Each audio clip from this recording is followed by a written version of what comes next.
Bonjour tout le monde, j'espère que vous allez bien. Je vous retrouve aujourd'hui pour vous faire une vidéo en fait sur la dépendance. Alors, on parle beaucoup de dépendance affective, mais vous allez voir que c'est un peu plus compliqué que ça et qu'il n'y a pas que ça surtout. La dépendance, c'est quoi? C'est aller chercher chez quelqu'un d'autre ce qui nous manque en nous. Donc souvent, on parle d'émotion, parce que ça peut être le manque d'amour, le manque d'estime de soi, le manque de tendresse, le manque de douceur, ainsi de suite. Mais il y a aussi le manque énergétique. C'est-à-dire que finalement, des fois, on est tous attirés par quelqu'un en se disant oh, j'aimerais être comme elle, j'aimerais pouvoir m'apporter ce qu'elle elle s'apporte. En fait, on va repérer chez les autres ce qu'on n'arrive pas à s'apporter nous-mêmes, soit parce qu'on ne nous l'a pas appris, et du coup on n'a jamais su se le générer, soit parce que finalement on en a manqué toute notre vie, depuis très longtemps généralement, et même si on se l'apporte aujourd'hui, le contexte qui nous entoure fait que ce n'est pas suffisant. Donc là, en fait, ce qui est important pour traiter ça, c'est d'identifier le manque, d'identifier la raison et surtout comment casser ça, comment en fait apprendre à la personne à se l'apporter. Voilà. Mais le vrai problème de la dépendance, c'est que la personne qui est dépendante à quelqu'un va générer des comportements qui sont très compliqués sur le long terme pour elle. Euh, Autour de vous, on pourrait dire tiens c'est irrationnel, mais la personne qui le vit en fait, elle en a besoin, elle ne peut pas faire autrement. Dans la voiture, vous avez besoin de mettre de l'essence et si vous n'allez pas à la pompe, bah, elle roule pas.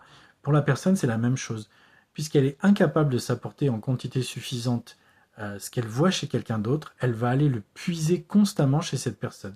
Et c'est là où en fait il peut se jouer des jeux de pouvoir et des jeux très compliqués parce que si en face vous avez une personne saine, bah, soit directement elle rentre pas dans la relation.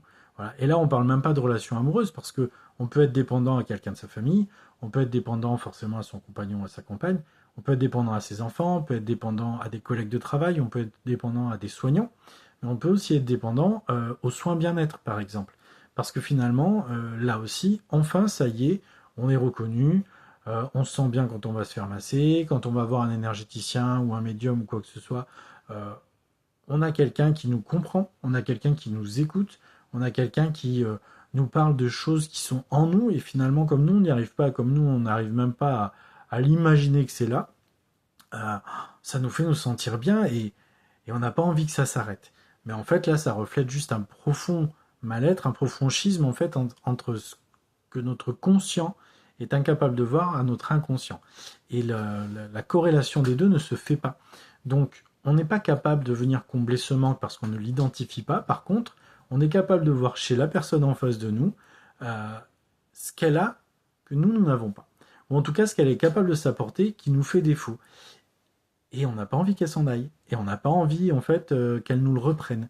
Donc, si je reprends sur les relations, bah, quand on est face à quelqu'un de sain, soit effectivement il rentre pas dans la relation parce qu'il se dit non mais là c'est problème, soit on est face à quelqu'un de sain mais en fait il ne s'en rend pas compte et la personne dépendante va en demander toujours plus, toujours toujours toujours parce que comme elle n'est pas capable de se l'apporter, c'est comme un trou noir, c'est comme un puits sans fond. C'est-à-dire qu'elle va prendre la moindre chose qu'on lui donne, mais elle va toujours attendre plus parce qu'au bout d'un moment, ça tombe en fait, ça reste pas en elle, puisque ça ne vient pas d'elle. Donc, au bout d'un moment, la personne en face, elle va se retrouver à avoir donné son maximum. Elle peut pas faire plus. Elle va pas pouvoir vous dire je t'aime toute la journée, elle va pas pouvoir vous contenter ou vous réconforter constamment. Ou par exemple, si vous allez voir un médecin, bah, il va pas vous recevoir toute la journée. Ou si vous allez voir un praticien du bien-être, il peut pas vous faire des massages toute la journée. Ou on peut pas vous faire des soins non plus tous les jours, tous les mois, ça c'est pas possible. Donc, c'est important de régler ce problème, mais ce qui va se passer dans ce cas-là, c'est que la personne, au bout d'un moment, elle va vous rejeter.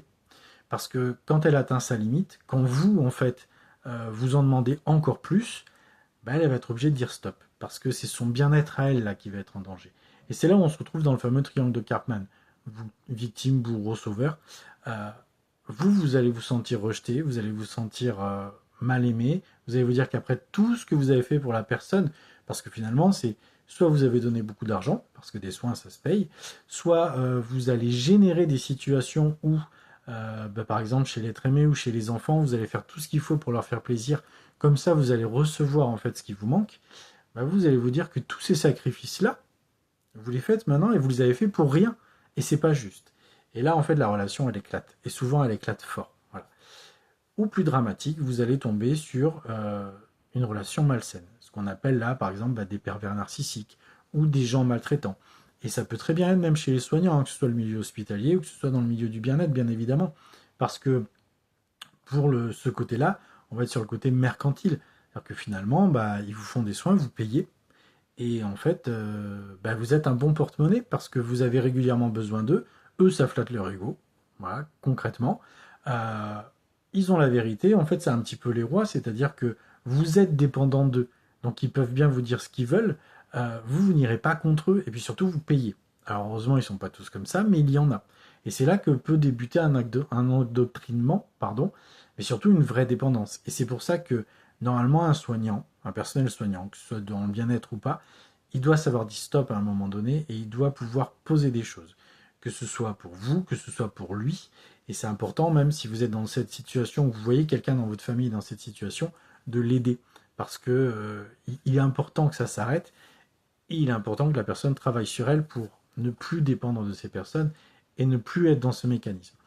Maintenant, si on va sur le côté personnel, eh ben, si on tombe sur quelqu'un qui est pervers narcissique ou quelqu'un qui va être maltraitant, euh, là encore, lui aussi devient le roi de votre vie, en fait. Parce que lui, ça flatte son ego, parce que tout d'un coup, il peut mettre en place tout ce qu'il a besoin, toute son emprise, et vous, vous allez lui donner tout ce qu'il a besoin, tout ce qu'il attend, parce que finalement, vous dépendez de lui. Il vient vous remplir de ce que vous n'avez pas, de ce que vous ne pouvez pas vous donner. Donc au bout d'un moment, bien évidemment, quand c'est trop dur pour vous, parce que c'est une personne maltraitante en face, vous allez essayer de vous en sortir. Mais lui, là, bah, comme il est malin, il va venir avec la carotte. C'est-à-dire qu'il vous redonne un petit peu ce dont vous manquez, et ben, en fait, vous replongez dedans. Et c'est pour ça que des personnes vont dire, ouais, mais les personnes qui se font battre ou quoi, elles ont qu'à partir. Ça se fait pas comme ça, parce qu'en fait, c'est le jeu du bâton et de la carotte, et c'est horrible. Parce qu'en fait, on essaye juste d'aller bien, on voit chez ces personnes quelque chose qui pourrait nous faire du bien, et en fait, elles nous le reprennent constamment. Pour nous le donner, elles nous font souffrir, parce que c'est ça leur plaisir, en fait, c'est de voir le pouvoir qu'ils ont sur nous, et on n'arrive pas à s'en sortir. Donc, peu importe le cas, ce qui est important de bien comprendre quand vous êtes dans ces conditions-là, en fait, quand vous êtes dans ces cas-là, c'est de travailler sur vous, c'est de demander à être aidé. Et pas d'être aidé de je vais essayer de me détendre, je vais essayer de m'apporter de l'amour ou quoi. Non. Ça, si, on en a besoin, mais en fait, c'est juste une goutte d'eau dans l'océan. Vous, ce qu'il faut, c'est identifier où est le trou, aller le boucher, mettre la rustine, en fait, hein, comme sur la chambre à air de vélo, et commencer à changer votre fonctionnement. Parce que si vous ne faites pas ça, oui, vous pouvez vous séparer de quelqu'un qui est maltraitant. Oui, vous pouvez arrêter d'être dépendant de quelqu'un. Mais ça reviendra. Parce que vous ne saurez pas vous apporter ce qu'il vous manque. Et c'est pour ça, peu importe le cas que c'est, que ce soit dans l'affection, dans euh, des émotions profondes, que ce soit sur du bien-être, vous devez impérativement travailler sur vous et être aidé pour ça. Parce que ça ne se fait pas en claquant des doigts. Ce n'est pas juste en écoutant certains qui vont dire ouais mais t'as qu'à te bouger, t'as qu'à te sortir les doigts et tout ça. Non en fait ça c'est jugeant et malsain. Et maltraitant en fait. Parce que si c'était aussi simple tout le monde le ferait. Et en fait on a tous à un moment été dépendant de quelqu'un. Après il y a plusieurs degrés bien sûr. Mais on sait aussi que ça ne se fait pas comme ça et qu'on n'en guérit pas comme ça. Donc je ne peux que vous encourager à être aidé.